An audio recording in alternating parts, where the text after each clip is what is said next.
আমি এখন উঠতে পারি এক জায়গা পড়ে রয়েছে টেকার কারণে।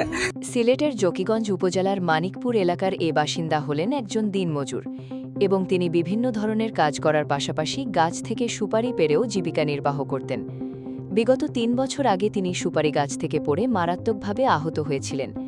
এরপরে এলাকার জনগণ মিলে প্রাথমিক চিকিৎসার খরচ প্রদান করেছিল এবং তা দিয়ে তার অপারেশন সম্পন্ন হয়েছিল। কিন্তু আর্থিক অভাবের কারণে পূর্ণাঙ্গভাবে চিকিৎসা চালিয়ে যেতে পারেননি এবং পুরোপুরি সুস্থ হয়ে উঠতে পারেননি। তার ছোট ছোট 2টি সন্তান রয়েছে। বিগত কয়েকদিন ধরে খেয়ে না খেয়ে তাদের জীবন অতিবাহিত হচ্ছে। পরিবারের সদস্যরা তাদেরকে প্রত্যাখ্যান করেছে। এমতাবস্থায় এই ব্যক্তি এবং তার বাচ্চারা অসহায় হয়ে পড়েছে। এখন তারা সক্ষম জনগণের সাহায্য সহযোগিতা সহ সুদৃষ্টি কামনা করছেন।